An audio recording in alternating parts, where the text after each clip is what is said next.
इस बीच एक और बड़ी खबर मिल रही है। नॉर्थ 24 परगना पहुंचे बीएसएफ के डीजी। बांग्लादेश बॉर्डर पर वो निगरानी कर रहे हैं। डीजी दलजीत सिंह नॉर्थ 24 परगना पहुंचे हुए हैं। लगातार बॉर्डर एरियाज की निगरानी की जा रही है। तो बांग्लादेश बॉर्डर जिस पर नजर भारतीय सुरक्षा एजेंसियों की लगातार बनी हुई है और बीएसएफ के डीजी डायरेक्टर जनरल वहां पहुंचे हैं। नॉर्थ 24 परगना में जो हालात हैं, बांग्लादेश से लगती हुई जो सीमा है, उसकी निगरानी कर रहे हैं। हमारे साथ तीन खास मेहमान बने हुए हैं, उसे जानने की कोशिश करते हैं। यूके देवनाथ जी हैं और कर्नल शैलेंद्र जी हैं।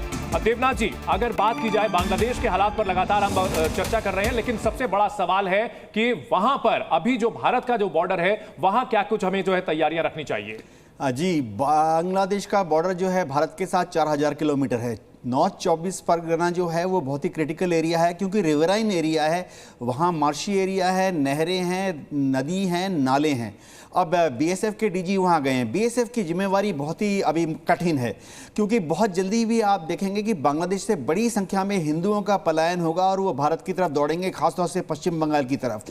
तो बीएसएफ उनको रोके, क्या भारत के अंदर घुसने दें? हिंदू पलायन जो कर रहे हैं, ये बहुत बड़ी जिम्मेवारी का सवाल है। दूसरी बात, बांग्लादेश में अवामी लीग के लीडर्स के ऊपर जिस तरह से हमला हो रहा है, कल परसों तक आप देखेंगे अवामी लीग के जो लोग हैं वो भी अपने परिवार के साथ भारत में शरणार्थी बनकर आने की कोशिश कर रहे हैं। तो विदेश मंत्रालय को बहुत बड़ी कॉल लेनी पड़ेगी कि अवामी लीग के जो ये लोग आ रहे हैं, मुस्लिम हैं, उनके लीडर्स हैं, परिवार है, क्या उनको आने दिया जाए? तो बहुत ही डायलेमा, बहुत बड़ी चुनौती होगी। कर्नल सिंह, यहां हिंदुओं को आने दिया जाए, ये फैसला लेना होगा सरकार को, और इस बीच में जो घुसपैठिए ना आने पाए, यानी शरणार्थी और घुसपैठियों में अंतर भी करना होगा। जी हां, बांग्लादेश। ये सिंह साहब से सवाल था मेरा sir. I try that sir. जी ओके। देखिए, जहाँ तक बात आ रही है कि शरणार्थियों से related, there is a major difference. एक है रिफोजीज और एक है शरणार्थी। अगर आज हम देखें तो तकरीबन 9% के हिसाब से जो शरणार्थी वहाँ से हिंदू वाले आएंगे, तकरीबन 1.5 से 1.25 करोड़ आएंगे। ये कोई छोटी फिगर नहीं है। दूसरी बात, इसी के साथ साथ जो और डिसकंट्रोल एलिमेंट है वो भी आ सकते हैं। तो एक हमारे लिए अपने आप सिक्योरिटी कंसर्न है।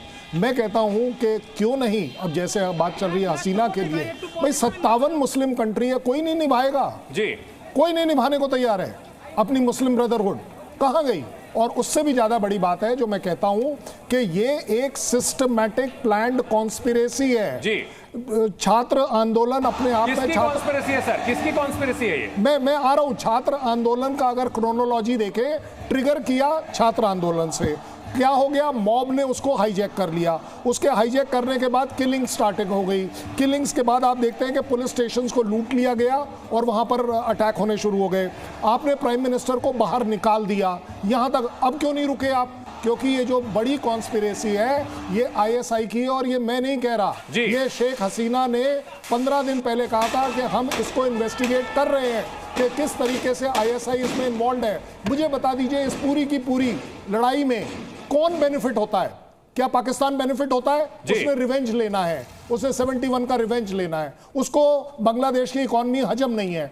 आ गई चाइना के बाद, चाइना अगर इसमें इन्वॉल्व है तो क्या फायदा हो सकता है? क्योंकि उसे मालूम है इंडिया बांग्लादेश रिलेशन अगर आप डिरेल कर सकते हो तो सिर्फ इसी तरह कर सकते हो, हिंदू एंगल ला सकते हो। जी मनन जी, बहुत बड़ा ये एंगल है कि भाई शेख हसीना जो है वो भारत के साथ भी जो है संतुलन बनाकर के चलती थी, भारत के हितों का भी ख्याल रखती थी, और चीन को ये बात कतई पसंद नहीं थी। उसके लिए एक कठपुतली सरकार जो पाकिस्तान के इशारों पर चलने वाली होगी, आईएसआई फंडेड होगी, वो काफी ज्यादा मुफीद हो सकता है उसके लिए। ये मुझे ऐसा लगता है कि यहाँ पर मुझे इंटरनेशनल रिलेशंस, अंतर्राष्ट्रीय संबंध की बात करनी पड़ेगी। एक बड़े ही पुरानी थियरी है क्लैश ऑफ सिविलाइजेशंस। जैसा कि हमारे डिफेंस पर्सनल ऑफिसर्स ने कहा, ये एक तरीके की बहुत बड़ी साजिश है जिसमें पाकिस्तान मिला हुआ है, जिसमें चीन मिला हुआ है।